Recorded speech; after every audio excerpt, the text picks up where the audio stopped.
Guys Superman is here. അങ്ങനെ ഒരുപാട് കാലത്തെ കാത്തിരിപ്പിനും ആന്റിസിപ്പേഷനും ക്രിട്ടിക്സ് റിവ്യൂസിനും ഈ നെഗറ്റീവ്സും അങ്ങനെ കുറേ കാര്യത്തിന് ശേഷം സൂപ്പർമാൻ ഫൈനലി തിയേറ്റേഴ്സിൽ റിലീസ് ആയിരിക്കുകയാണ്. എനിക്ക് തോന്നുന്നു അമേരിക്കയിലൊക്കെ ഇതൊരു 3-4 ദിവസം മുന്നേ തന്നെ റിലീസായിട്ടുണ്ട്. പുറത്ത് മിക്കവാറും എല്ലാ യൂറോപ്യൻ കൺട്രീസിലും ഇത് കുറച്ച് ദിവസം മുന്നേ തന്നെ റിലീസായി. ഇന്ത്യയിൽ എന്നാലും അത് ഇന്നാണ് റിലീസായിട്ടുള്ളത്. സോ സിനിമ ഇറങ്ങുന്നതിന് മുന്നേ തന്നെ ഒരുപാട് നെഗറ്റീവ് കേൾക്കേണ്ടി വന്നു.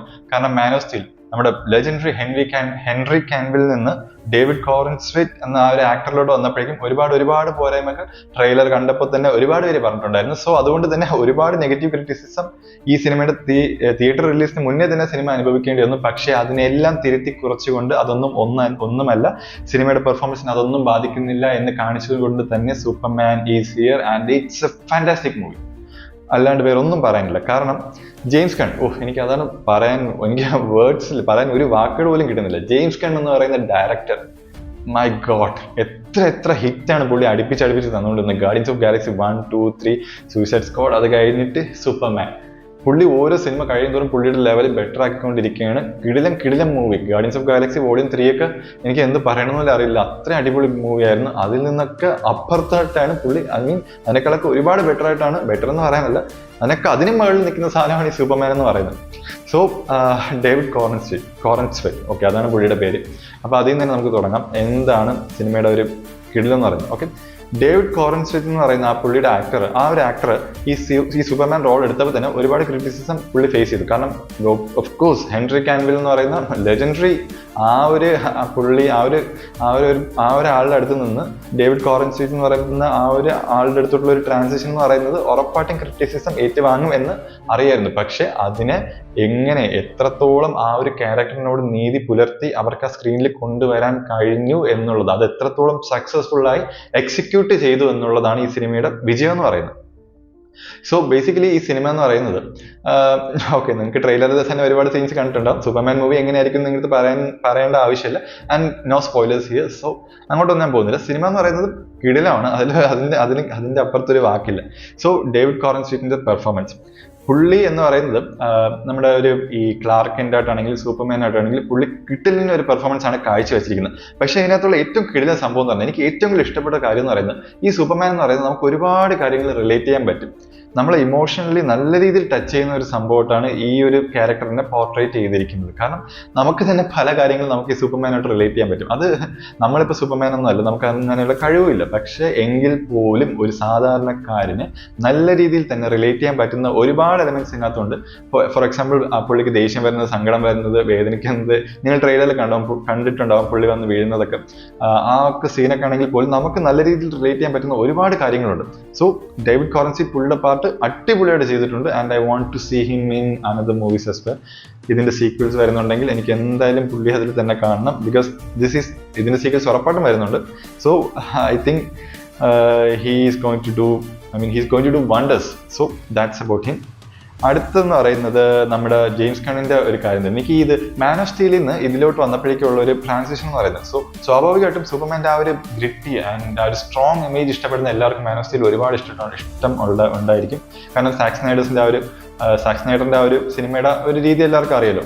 അതിലുള്ള ആ ഒരു ഡാർക്ക് തീം, ആ ഒരു ഒരുപാട് സംഭവം നമുക്ക് മാൻ ഓഫ് സ്റ്റീലിനകത്തുണ്ട്. ആ ഒരു ഡാർക്ക് തീം ആണെങ്കിൽ പോലും അങ്ങനെ ഒരുപാട് എന്താ പറയാ, ഭയങ്കര ഇൻട്രീഗിങ് ആയിട്ടുള്ള ഒരുപാട് ഘടകങ്ങൾ നമ്മുടെ മാൻ ഓഫ് സ്റ്റീലിനകത്തുണ്ട്. പക്ഷെ അങ്ങനെയൊന്നല്ല ഈ ഒരു സിനിമ എന്ന് പറയുന്നത്. ഇത് ഒരുപാട് കോമിക്കുമായിട്ട് റിലേറ്റ് ചെയ്ത് നിൽക്കുന്നതാണ്. അതിന് നമ്മുടെ ഫ്രെയിംസ് കണ്ടാൽ തന്നെ നമുക്കറിയാം, ഭയങ്കര രസമുള്ള ഫ്രെയിംസ് ഒക്കെ വെച്ചിരിക്കുന്നത്. മാൻ ഓഫ് സ്റ്റീലുള്ള മാതിരി ഡാർക്ക് അങ്ങനെയുള്ള ഒരു തീമിലല്ല ഇത് നിൽക്കുന്നത്. ഇത് വളരെ വൈബ്രന്റ് ആയിട്ടുള്ള, നിങ്ങൾക്ക് ജെയിംസ് ഗണ്ണിന്റെ ഏതൊരു സിനിമ എടുത്ത് നോക്കിയാൽ നിങ്ങൾക്ക് അറിയാം, ഗാർഡിയൻസ് ഓഫ് ഗാലക്സി ആണെങ്കിൽ പോലും അതിലൊക്കെ ഉള്ള മാതിരി ഒരുപാട് വൈബ്രന്റ് ആയിട്ടാണ് പുള്ളി ഇതിനകത്തുള്ള പല ഫ്രെയിംസും ബാക്കി കാര്യങ്ങളൊക്കെ ചെയ്തിരിക്കുന്നത്.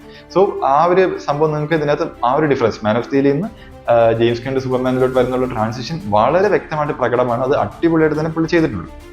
സോ രണ്ടാമത്തെ, crypto, my favourite, the AI dog crypto. ആ ഡോഗ് ഒരു രക്ഷയില്ല, ഭയങ്കര രസമാണ്. വരുന്ന സമയത്തെല്ലാം നല്ല രസമാണ്, നല്ല ക്യൂട്ടാണ്. ആൻഡ് ആ ഡോഗിന്റെ റോൾസും ബാക്കി പാർട്സും ഒക്കെ അടിപൊളിയായിട്ട് തന്നെ അത് നല്ല രീതിയിൽ എക്സിക്യൂട്ട് ചെയ്തിട്ടുണ്ട്. നല്ല രീതിയിൽ സ്ക്രീനിൽ വന്നിട്ടുണ്ട്. നല്ല എൻജോയബിൾ ആണ്. ആൻഡ് ദെൻ കാസ്റ്റിംഗ്, എന്റെ ദൈവമേ, കാസ്റ്റിംഗ് എന്നൊക്കെ പറഞ്ഞാൽ ജെയിംസ് ഗണ്ണിനെ കണ്ടുപഠിക്കണം. പല റോൾസ് നമുക്ക് കോമിക്സിൽ, ഞാൻ ഈ DC കോമിക്സ് പണ്ട് മുതലേ വളരെ ചെറുപ്പകാലം മുതലേ ഞാൻ കണ്ടും വായിച്ചൊക്കെ വളർന്ന ഒരാളാണ്. അപ്പോൾ നമുക്ക് ആ കോമിക്സ് വായിക്കുമ്പോൾ നമുക്ക് മനസ്സിൽ തോന്നുന്ന ആ ഒരു ക്യാരക്ടറിന്റെ ആ ഒരു ഫേസ് ഇല്ലേ, അല്ലെങ്കിൽ ആ ഒരു ക്യാരക്ടർ നമ്മുടെ മനസ്സിൽ എന്താ പറയുക, നമ്മുടെ മനസ്സിൽ വിടർന്നു വരുന്ന ഒരു ക്യാരക്ടറിന്റെ ആ ഒരു മുഖം, അതൊക്കെ അടിപൊളിയായിട്ട് അതേ സെയിം ഇതിൽ തന്നെ നമുക്ക് ഈ സിനിമയിലോട്ട് വന്നപ്പോഴേക്കും ജെയിംസ് ഗൺ അതുപോലെ തന്നെ ആ ക്യാരക്ടേഴ്സിനെ ഇവിടെ കൊണ്ടുവന്നിട്ടുണ്ട്. കാസ്റ്റിംഗ് എന്ന് പറഞ്ഞാൽ കിടിലമെന്ന് പറഞ്ഞാൽ ഇതിനേക്കാൾ നന്നായിട്ട് ഈ ഒരു സിനിമയ്ക്ക് പെർഫെക്റ്റ് ആയിട്ട് കാസ്റ്റ് ചെയ്യാൻ പറ്റുമെന്ന് എനിക്ക് തോന്നുന്നില്ല. അത്ര അടിപൊളിയായിട്ടാണ് പുള്ളി ചെയ്തിരിക്കുന്നത്. ആൻഡ് അതുപോലെ തന്നെ ഈ Daily Planet, Lois Lane, Jimmy Olsen, ഇവരൊക്കെ അടിപൊളി കാസ്റ്റിംഗ് ആണ്. ഡെയിലി പ്ലാനറ്റൊക്കെ നല്ല രസമാണ്. ഈ ആ ഒരു ന്യൂസ് ബിൽഡിംഗ് ഒക്കെ പുള്ളി ചെയ്ത് വെച്ചിരിക്കുന്നത് ഭയങ്കര രസമാണ്. പിന്നെ എന്താ പറയുക, നമ്മുടെ ലെക്സ് ലൂതർ, എനിക്ക് സിനിമയ്ക്കകത്ത് ആകെ പറയാനുള്ള ഒറ്റ നെഗറ്റീവ് പോയിന്റ് എന്ന് പറയുന്നത്, നെഗറ്റീവ് എന്ന് പറയാൻ പറ്റില്ല എങ്കിലും ലെക്സ് ലൂതർ നമ്മുടെ ക്യാരക്ടർ അടിപൊളിയാണ്. അടിപൊളി എന്ന് പറഞ്ഞാൽ അടിപൊളിയാണ്, അതിൽ വേറെ ഒന്നും പറയാനില്ല.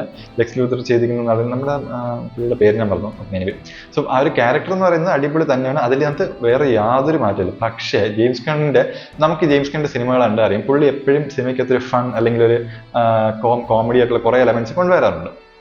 സോ അതുപോലെ തന്നെ പുള്ളി ഇതിനകത്ത് പല സിറ്റുവേഷൻസിലും ആ ഒരു കോമഡി അല്ലെങ്കിൽ ആ ഒരു ഫൺ എലമെന്റ് കൊണ്ടുവരാൻ ശ്രമിച്ചിട്ടുണ്ട്. അതിൽ പ്രധാനപ്പെട്ട ഒരു പങ്ക് വഹിച്ചിരിക്കുന്ന ആളാണ് ലെക്സ് ലൂതർ. സോ ലെക്സ് ലൂതറിന്റെ പല സീനിലും ഒരു കോമഡി വർക്ക്ഔട്ട് ചെയ്യാൻ ലെക്സ് ലൂതർ എന്ന ക്യാരക്ടർ ജെയിംസ് ഗണ്ണിന്റെ മൂവീസിന്റെ സ്റ്റൈലിൽ വരുന്ന ഒരു സംഭവമാണ്.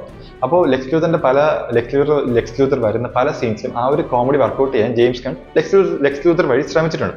സോ അവിടെയുള്ള പ്രശ്നം പറ്റിയെന്ന് പറയുന്നത് ലെക്സ് ലൂതറിന് നല്ലൊരു ക്യാരക്ടർ ബിൽഡപ്പ് ഒരു വില്ലനായിട്ട് ജെയിംസ് ഗൺ കൊടുക്കുന്നുണ്ട്. അതിന്റെ ഒപ്പം തന്നെ ലെക്സ് ലൂതറിനെ കൊണ്ട് കോമഡിയും കൂടെ ചെയ്യിപ്പിക്കാൻ ശ്രമിക്കുന്നുണ്ട്. So that was I think അത് സക്സസ്ഫുൾ ആണെന്ന് വെച്ചാൽ okay, it was good. But അതെനിക്കൊരു ആ ഒരു ക്യാരക്ടറായിട്ട് നോക്കുമ്പോഴേക്കും ചെറിയൊരു കൺഫ്യൂഷൻ തോന്നി. കാരണം character wise he's A villain and he's A really good villain. But again ആ ഒരു കോമഡി അതിനകത്ത് വരുമ്പോഴേക്കും നമുക്ക് ചെറിയൊരു കൺഫ്യൂഷൻ തോന്നും. ഓക്കെ, ഈ ക്യാരക്ടറുമായിട്ട് ഇതൊരു മാച്ചിങ് ആയിട്ടുള്ള സംഭവമാണോ, നമ്മൾ പറയില്ല അസ്ഥാനത്തുള്ള കോമഡി എന്നൊക്കെ പറയുന്നില്ലേ, അതുമാതിരിയുള്ള ഒരു ചെറിയൊരു സംഭവം ഫീൽ ചെയ്തു. But that's nothing. അത് എൻ്റെ മാത്രം വ്യൂ ആണെന്നാണ് എൻ്റെ വിശ്വാസം. I don't know. സോ അത് മാത്രമേ എനിക്ക് ചെറിയൊരു ഇതെന്ന് പറയാനുള്ളൂ. പിന്നെ ബാക്കി പറയാനാണെങ്കിൽ നമ്മുടെ ഈ പറയുന്ന ഈ VFX ആണെങ്കിലും ഗ്രാഫിക്സ് ആണെങ്കിലും ഒക്കെ അടിപൊളി. അതുപോലെ തന്നെ മ്യൂസിക്കൊക്കെ എൻ്റെ മുന്നോ എന്തെന്നറിയോ, രോമാഞ്ചം അങ്ങനെ തന്നെ പറയണം. അടിപൊളിയായിട്ടാണ് മ്യൂസിക്കിന്റെ പ്ലേസ്മെന്റ് ആണെങ്കിലും ബാക്കി കാര്യങ്ങളാണെങ്കിലും എല്ലാം അടിപൊളി. സോ ഓവറോൾ നിങ്ങൾ ഈ സിനിമ തിയേറ്ററിൽ പോയി തന്നെ കാണണം. It's A must watch and it's a really good movie. ഞാൻ പറഞ്ഞില്ല, ഇന്ന് വരെ കണ്ടിട്ടുള്ള സൂപ്പർമാൻ മൂവീസിൽ വെച്ച് ഏറ്റവും അടിപൊളി. അതുപോലെ തന്നെ ജെയിംസ് ഗണ്ണിന്റെ ഇത്രയും കാലം ഇറങ്ങിയ സിനിമകൾ വെച്ച് ഏറ്റവും best of James Gunn's movie. And I want to see more of it. So തിയേറ്ററിൽ പോയി തന്നെ കാണുക. Don't miss it. മിസ് ചെയ്ത വളരെ വലിയ നഷ്ടം തന്നെയാണ്. തിയേറ്ററിൽ പോയി തന്നെ കാണുക. അത്രയേ ഉള്ളൂ. Signing off.